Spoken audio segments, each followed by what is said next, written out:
Varicose veins కి సరైన చికిత్స కోసం సంప్రదించండి ఎవిస్ హాస్పిటల్. అంతర్గృహే కృష్ణమవేక్ష్య చోరం బధ్వా కవాటం జననీగతైకా ఉలూఖలేదామ నిబద్ధమేనం తత్రాపి దృష్ట్వా స్థిమితా బభూవ. భాగవత కథాసుధలోకి వస్తున్నాం. కృష్ణుడు చేస్తున్నటువంటి అతిమానుషమైన చర్యలు, ఆయన యొక్క లీలా విభూతిని చూసి గోపాలకులంతా చాలా ఆశ్చర్యపోయారు. ఈ గోవర్ధనోద్ధరణ లీల పరమాద్భుతమైన లీలగా భావించారు వాళ్ళు. బృందావనంలో అందరూ సమావేశమయ్యారు. ఒకరోజు సమావేశమై పెద్దవాళ్ళంతా తమలో తాము ఇట్లా చర్చించుకున్నారు. ఈ నందుడి కుమారుడు, ఈ పిల్లవాడు పుట్టిన దగ్గర నుంచి అద్భుతాలే. అసలు కళ్ళు కూడా తెరవల. రోజుల పసికందుగా ఉన్నప్పుడు ఒక మహారాక్షసి పూతనని వధించాడు. అంత పెద్ద పూతన అట శరీరంతో పడిపోతే దాని మీద పడుకుని దొర్లుతున్నాడు తప్పిస్తే పిల్లాడు ఏడ్చింది లేదు, భయపడింది లేదు. అక్కడి నుంచి మొదలుపెట్టి ఒక బండి దగ్గరకు వస్తే బండిని తన్నేశాడు, తృణావర్తుడిని సంహరించాడు, ఇంకా ఎంతమందో పేర్లు. చాలాసార్లు గోపాలుని రక్షిస్తూనే ఉన్నాడు. కాళీమర్దన లీల హేళగా చేశాడు. గోవర్ధనోద్ధరణ లీల ఇంకా అసలు చెప్పనే వద్దు, పరమాద్భుతమైన లీల. కేవలం చూడబోతే పిల్లాడు చిన్న పిల్లవాడు.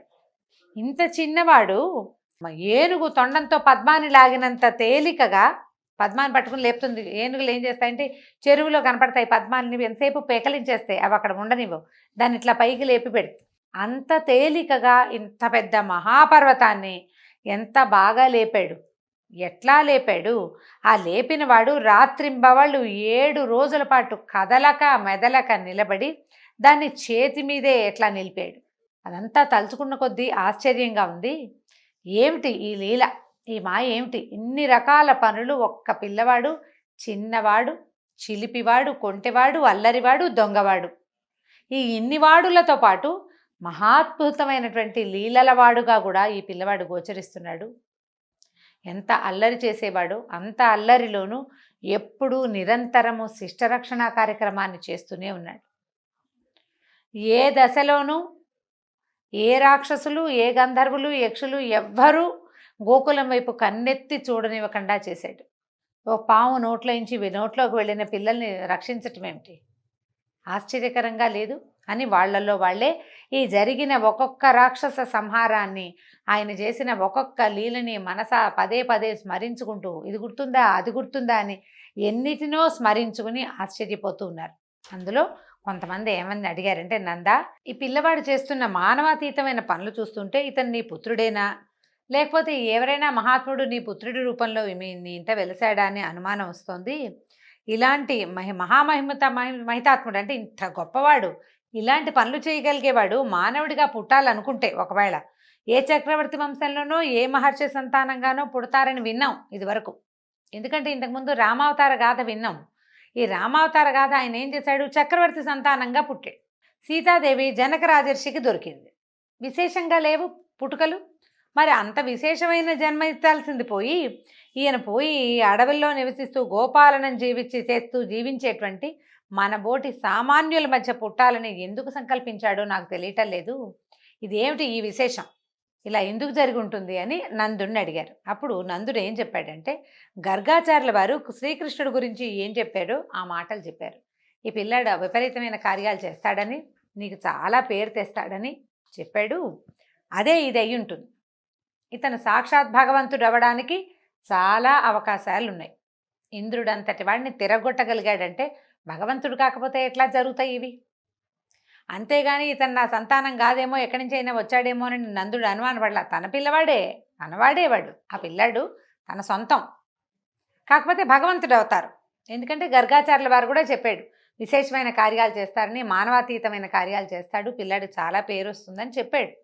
కాబట్టి అదే అయి ఉంటుంది. ఆయన ఇక్కడ పుట్టదలుచుకుని మన ఇంట్లో పుట్టాడు అనుకున్నాడు. సరే, అయితే ఇలా రోజులు జరుగుతున్నాయి. వీళ్ళందరికీ ఇతని పట్ల ప్రేమ ఆపేక్షతో పాటు భక్తిభావం పెరగటం మొదలుపెట్టింది అనమాట గోకులంలో ఉన్న వాళ్ళకి. ఒకసారి ఒక కొన్ని రోజులు గడిచిన తర్వాత ఒక ఏకాదశి తిథిలో అందరూ ఉపవాసాలు ఉన్నారు. ఉపవాసం ఉంటారు ఏకాదశి తిథికి పెద్దలంతా. అయితే నందుడు కూడా ఉపవాసం ఉన్నాడట. శ్రీమన్నారాయణ్ణి మిక్కిలి శ్రద్ధతోటి పూజించుకున్నాడు. మర్నాడు తెల్లవారుజామున ఏమైంది, ఏం చేశాడు, ద్వాదశ స్నానం కోసం యమునా నదిలోకి దిగాడు. పొద్దున్నే స్నానం చేసి ఇది ద్వాదశ పారాయణ చేయాలి కదా. ఈ దిగేసరికల్లా ఏమైంది, ఈ రాత్రి జనరల్గా తెల్లవారుజామున అంటే కొంచెం చీకటకన్నా తెల్లవారకుండానే దిగాడని చెప్తున్నారు. ఈ రాక్షసుల సమయం, ఆ సమయంలో నదిలోకి ఒంటరిగా దిగాడు. ఎప్పుడూ నదీ స్నానాలు అవి ఒంటరిగా చేయకూడదండి. ఇది ఒక కొత్త సంగతి తెలిసింది చూడండి మనకి. నదులు, చెరువులు వాటిల్లోకి ఒంటరిగా వెళ్ళకూడదు. ఇప్పుడు కూడా సేఫ్ కాదని చెప్తామా, కొంతమందితో కలిసి వెళ్ళాలి. గ్రూప్ అందరూ చేసే చోటే స్నానాలు చేయాలి. కానీ ఈ ఘాట్ ఖాళీగా ఉంది, ఇక్కడ ఎవరు లేరు, చక్కగా బాగుంటుంది ఏకాంతంగా అని పొరపాటును కూడా వెళ్ళకూడదు. ఎవరూ లేని నిర్జన ప్రదేశంలో చాలా ప్రమాదాలు పొంచి ఉంటాయి.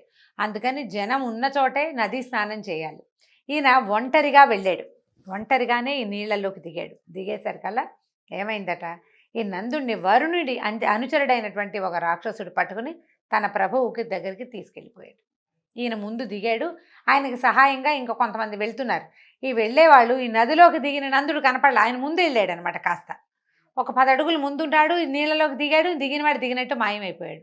ఈ వెనకాల వస్తున్న జనాన్ని కనబడిపోయేసరికల్ వాళ్ళందరూ గోరుమని అరుస్తూ నందుడు మాయమైపోయాడు.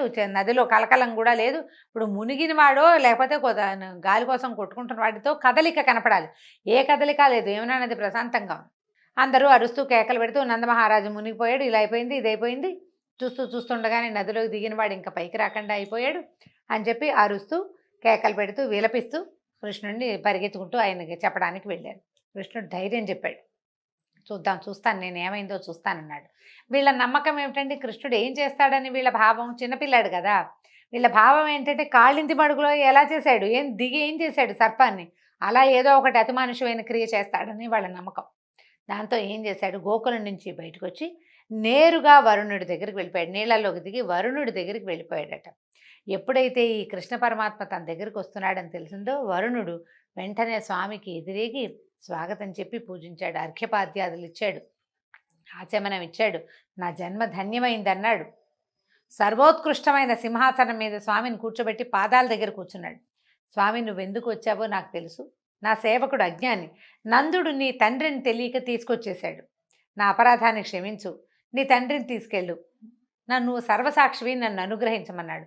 వరుణుడి అనుచరుడు నందుడిని తీసుకెళ్ళిపోయాడు. భటుడు ఏదైనా ఒక తప్పు చేశాడంటే ఆ తప్పు రాజుది కదా. ఇప్పుడు ఈ భటుడు చేసిన తప్పుకి వరుణుడికి శిక్ష పడుతుంది. అందుకని నువ్వు సర్వసాక్షివి, ఇందులో నా ప్రమేయం లేదని గ్రహించు.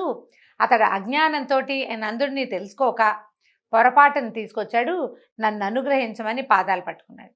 అప్పుడు సరే, నందుడికి బోల్డంతా గౌరవ మర్యాదలు జరిగినాయి. వరుణుడి దగ్గర తీసుకెళ్ళినా ఆయన ఏమి బంధించల, వాళ్ళు గౌరవించారు ఇతోధికంగా. ఈ కృష్ణ పరమాత్మ కూడా వచ్చాక కృష్ణుడి పాదాల దగ్గర వరుణుడు కూర్చోవటము, అతను పూజించటము, ప్రార్థించడము అన్నీ తన కళ్ళతోటి స్వయంగా నందమహారాజు చూసేసాడు. చూస్తూ ఉన్నాడు తన కుమారుడికి ఎంత గౌరవం జరుగుతోందో. అతని మాట రాజనకుండా, తోసి రాజనకుండా ఊ అంటే ఊ అన్నట్టు, ఆ అంటే ఆ అన్నట్టు జరిగిపోవటం కూడా ఆయనకు ఆశ్చర్యంగానే ఉంది. పరమ సంతోషంగా వాళ్ళ దగ్గర నుంచి వీడుకోలు పుచ్చుకుని కృష్ణుడు నందుడు ఇద్దరు కలిసి భూలోకంలోకి వచ్చేసారు.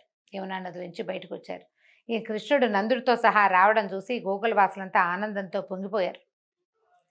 ఏం జరిగిందని నందుడిని అడిగారు. నువ్వు ఎక్కడికి వెళ్ళావు అని అడిగితే, నేను నదిలో మునిగిపోయాను, నీళ్ళలోకి ఇట్లా ముక్కు మూసుకుని నీటిలోకి దిగేసరికి వరుణుడి అనుచరుడు నన్ను తన లోకానికి తీసుకెళ్ళిపోయాడు.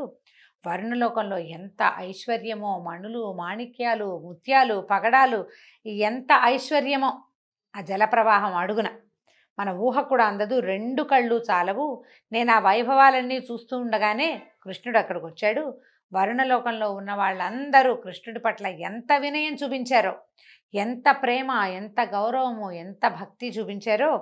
దాంతో వాళ్ళు, నేను ఆశ్చర్యపోయాను వాళ్ళ వినయానికి. నన్ను కూడా వాళ్ళు ఇబ్బంది ఏం పెట్టలేదు, అన్ని 4 చూశాను నేను. సరే, కృష్ణుడిని వాళ్ళు చాలా గౌరవించారు. తను అడగకుండానే నన్ను ఆయనతోటి పంపించేశారు, కృష్ణుడితోటి పంపేశారు అని చెప్పాడు. వినయంగా నన్ను మమ్మల్ని ఇద్దరిని సాగనంపాడు. చాలా వినయంగా ఉన్నారు. కృష్ణుడి పట్ల వాళ్ళు అసలు ఎంత గౌరవము, ఆదరము, అభిమానము, భక్తులతోటి, భక్తి ప్రపత్తులతోటి ఎట్లా ప్రవర్తిల్లారో అదంతా కళ్ళకు కట్టినట్టుగా ఈ గోకుల వాసులందరికీ చెప్పాడట. గోకుల వాసులకి కృష్ణుడు సామాన్య మానవుడు కాదని, తర్వాత అప్పటికే ఉంది భావం, వాళ్ళకి తెలిసింది ఈయన ఏదో అవతారం ఇట్లా పుట్టాడు అని. అతను సర్వేశ్వరుడు అని కూడా వాళ్ళు తెలుసుకున్నారు. నందుడి మాటలు విన్నాక వాళ్ళు కృష్ణుడు అని వాళ్ళంతా అనుకున్నారు, కృష్ణుడు వైకుంఠాన్ని మాకు కూడా చూపిస్తే బాగుండు. చక్కగా నందుడు వెళ్ళి వరుణలోకం చూసొచ్చాడు.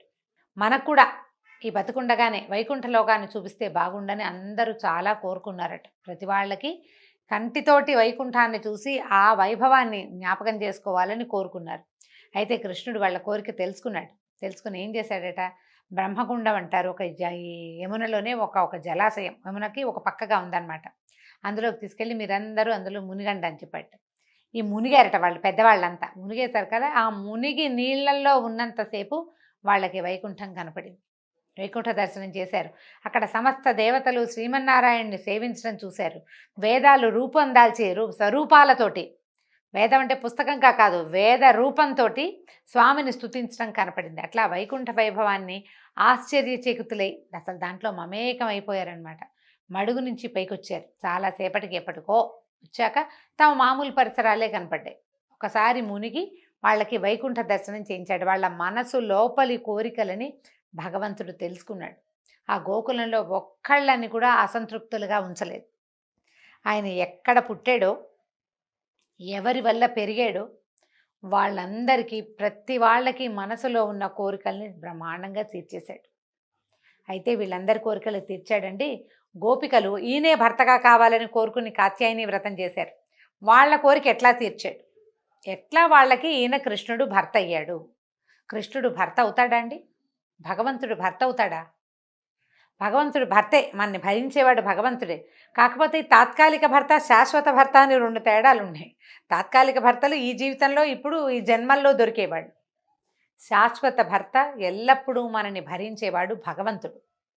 అతడు తాత్కాలికంగా కావాలని కోరుకోవటమే తప్పు.